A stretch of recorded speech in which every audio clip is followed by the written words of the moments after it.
O ministro da Fazenda, Fernando Haddad, se reúne em Brasília amanhã com os governadores dos estados que têm dívidas com a União para apresentar proposta para a renegociação dos débitos. Para falar sobre esse encontro, recebemos o governador de Mato Grosso, Mauro Mendes. Tudo bem, governador? Bom dia, obrigada pela participação. Bom dia, Paula. Prazer mais uma vez estar aqui com vocês e com todos que nos acompanham nesse momento pela Jovem Pan. De fato, muitos estados querem essa renegociação de dívidas, essa repactuação. Queria que o senhor falasse sobre o seu estado, Mato Grosso, né? A dívida que há, como que o senhor avalia esse encontro, essa possibilidade de renegociação. Eu quero fazer um ponto também, que eu ouvi semana passada o nosso analista de economia, Alan Gani, falar aqui sobre as regras de cada estado. Ele comentou aqui com a gente que cada estado possui as suas regras, mas que essas regras para pagamento de dívidas não são cumpridas. Como que o senhor avalia isso? Por que o senhor acredita, e se acredita que essas regras não são cumpridas, se há um motivo para isso? Bom, Paula, esse assunto de endividamento no país é um assunto que eu acredito muito grave, porque, de uma certa forma, o endividamento público no país ele vem aumentando ao longo dos anos. E essa conta vai chegar em algum momento para a maioria dos estados que estão endividados e principalmente para o governo federal, que é também muito endividado. E o tempo vai passando e vai sempre arrumando um jeitinho de postergar, mudar a regra aqui, mudar a regra ali, e poucos são aqueles que fazem um ajuste fiscal. E ajuste fiscal nada mais é do que você gastar menos do que você arrecada, primeiro para fazer sobrar dinheiro para investir, que é tão importante para melhorar a qualidade daquilo que o Estado brasileiro tem o dever de prestar ao cidadão. E segundo, para liquidar esses passivos, essas dívidas, esses esqueletos que existem nos armários das administrações públicas em todo o país. No caso específico de Mato Grosso, graças a Deus, e a esse duro ajuste fiscal que nós fizemos aqui no início, há 5 anos atrás, nós temos uma situação fiscal muito equilibrada, a nossa dívida ela está em torno de 10% da nossa receita corrente líquida, ou seja, é um dos endividamentos mais baixos entre todos os estados brasileiros, está entre os mais baixos. Então, nós estamos numa situação muito confortável. Agora, é claro, eu tenho um endividamento pequeno, mas se for flexibilizar regras para quem deve muito, tem que flexibilizar também para quem deve pouco, porque não é justo você dar um tratamento especial àqueles que não fizeram a lição de casa ou que não estão conseguindo pagar as dívidas e àqueles que estão se esforçando, aqueles que estão fazendo um empenho fiscal mais rigoroso, não ter esse mesmo tratamento. Então, o que nós defendemos é isso, que se o Haddad diminuir taxa de juros, se ele alongar, ele tem que fazer isso para todos, garantindo isonomia e não simplesmente um privilégio para aqueles que estão em dificuldade aí, talvez não seja culpa dos atuais governadores, porque essas dívidas foram construídas ao longo de muitos e muitos anos, talvez muitas décadas. Governador, bom dia. O senhor acha que hoje nós temos um arcabouço legal nos estados e nacional também que impeça que nós sejamos obrigados a repetir essa mesma discussão daqui 20, nós não, né, provavelmente, mas daqui 20, 30 anos alguém esteja aqui restabelecendo essa mesma discussão, porque isso é algo muito antigo, né, governador? Em São Paulo a gente falava disso no início do governo Covas, por exemplo, um ajuste muito duro, venda do Banespa, venda da Eletropaulo, hoje nas mãos da Enel, um assunto tão discutido, não é? Já era por causa da dívida de São Paulo com a União, né? Ou seja, a gente tratava desse assunto em 95, está tratando desse assunto em 2024, é claro que num grau de urgência diferente, mas como é que a gente faz para não voltar em 2000, e nós estamos em 24, né? 2044 e parar nessa mesma página do livro, hein, governador?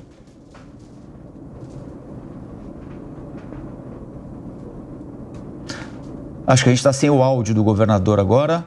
Não sei se o problema é aqui ou aí, viu, governador? É lá? Então a gente vai aguardar um pouquinho para ver se o governador ajusta o áudio lá em Cuiabá, no Mato Grosso, para a gente continuar conversando sobre a renegociação da dívida dos estados com a União, proposta por governadores e aceita pela União. Tem alguns estados que preocupam mais, como Rio de Janeiro e Minas Gerais, mas como lembrou o governador, maior ou menor, todo mundo tem seus boletos para pagar com a União e é uma renegociação que interessa para todo mundo, né, governador? Acho que agora já voltamos com o áudio do senhor aí para ouvi-lo. Voltamos sim, Rafael. Rafael, o grande problema do nosso país é que nós nos acostumamos a conviver com os problemas que nós temos.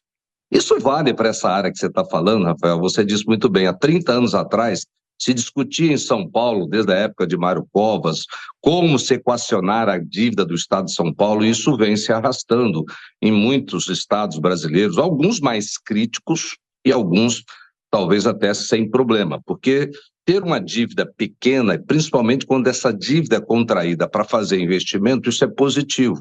Mas ao longo dos anos, né, nós não conseguimos equacionar. E o Brasil aprendeu. A segurança pública não é diferente, na burocracia da administração pública não é diferente. Nós temos problemas e eles vão se arrastando ao longo do tempo, até que um dia, eu não tenho dúvida disso, essa conta vai chegar para todos nós brasileiros.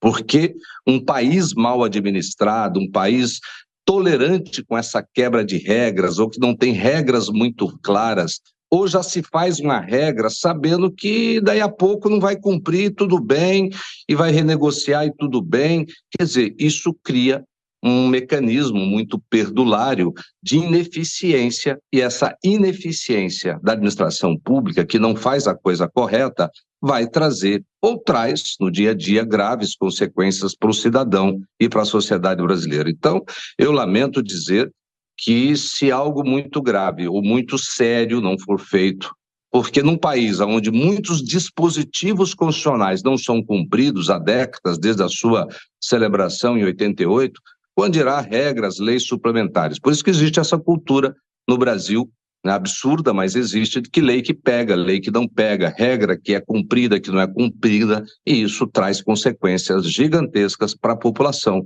que no final do dia é quem paga essa conta. Vamos chamar então os nossos comentaristas para participar da entrevista. Amanda Klein, sua pergunta.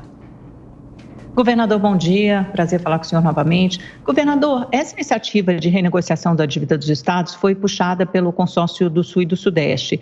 E esses estados têm o maior estoque da dívida, 87% da dívida, né? Então, isso beneficiaria principalmente esses estados que também são os mais ricos da federação. Alguns desses estados, como São Paulo, onde moro, que podem ser beneficiados, tem uma condição de contas públicas, de finanças públicas, considerada, aliás, bastante saudável.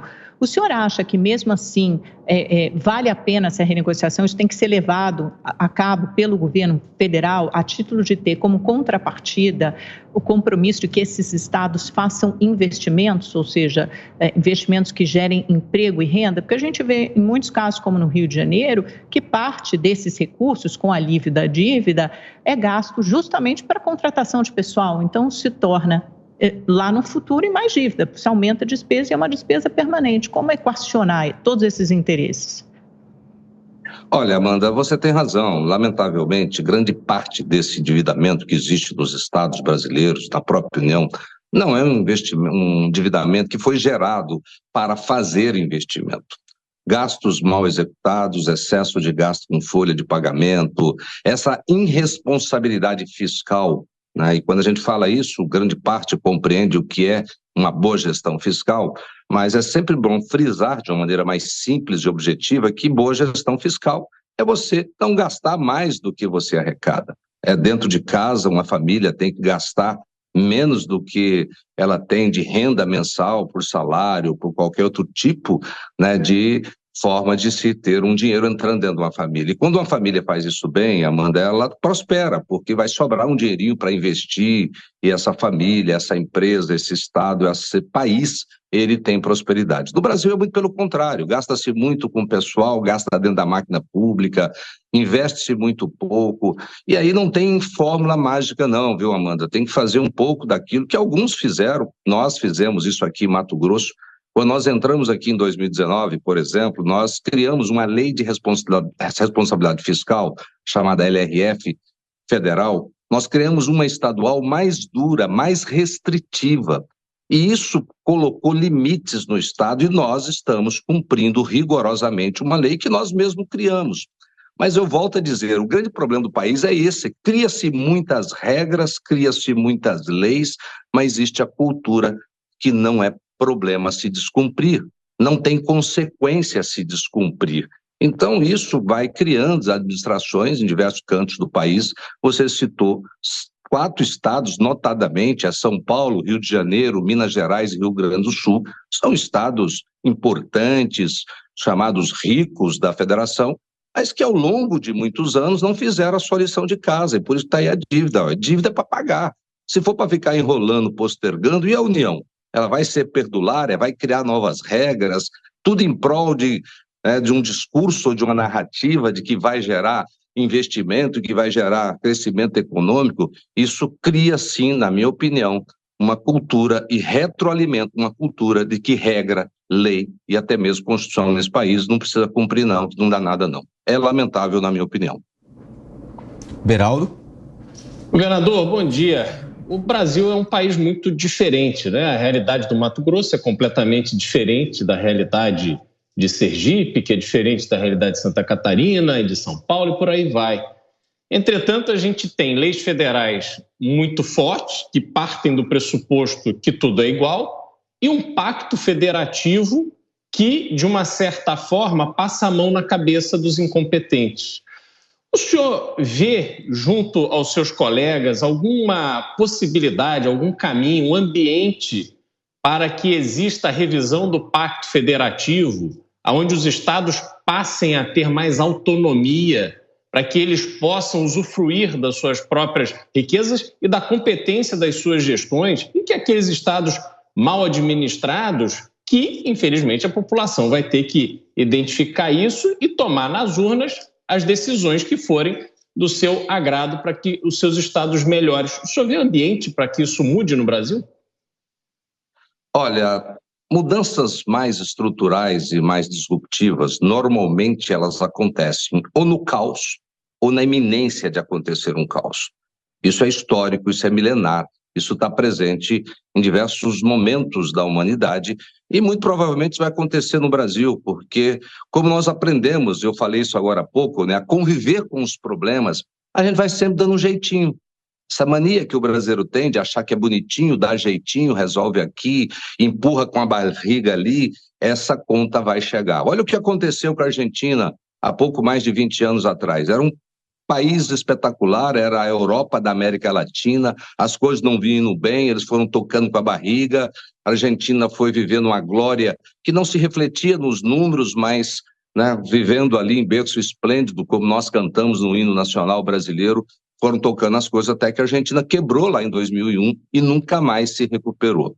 Então, eu acho que no Brasil nós temos problemas graves, sérios, o Pacto Federativo é algo interessante, mas ao mesmo tempo trata a realidade diferente de formas iguais e tenta, de alguma forma, nivelar os problemas, como está se fazendo agora na questão da dívida que nós estamos discutindo. Eu defendo, por exemplo, Beraldo, que na questão da segurança pública, os estados possam, como nos Estados Unidos, nós usamos a democracia americana como um grande exemplo, também ter autonomia para legislar na questão de segurança pública, porque as leis federais, elas não estão sendo capazes de conter o aumento, assim, astronômico da violência em todo o país, do crescimento das facções organizadas. Então, nós precisaríamos dar aos estados capacidade e autonomia para também legislar nessa área de forma complementar, e aí vamos experimentar outros modelos do que apenas aquele que o Congresso Nacional tem sido capaz de disponibilizar. Porque com os atuais instrumentos uniformes e iguais de uma legislação criminal e penal, o único resultado disso é o aumento nas últimas décadas de todos os indicadores de segurança pública no Brasil. Se tem espaço ou não, eu não sei, mas que é necessário fazermos isso. Senão, vamos fazer em algum momento que nós estaremos mergulhados no caos. E aí a consequência é imprevisível. Pois é, imprevisível, né, governador? Fica essa dúvida se daqui a 10, 20, 30 anos a gente vai precisar falar sobre esse assunto de renegociação de dívida dos estados novamente. Nós conversamos com o governador de Mato Grosso, Mauro Mendes. Governador, muito obrigada pela participação aqui no Jornal da Manhã de hoje. Obrigado, Paula. Obrigado a todos. Bom dia, boa semana a todos. Até. Muito obrigado.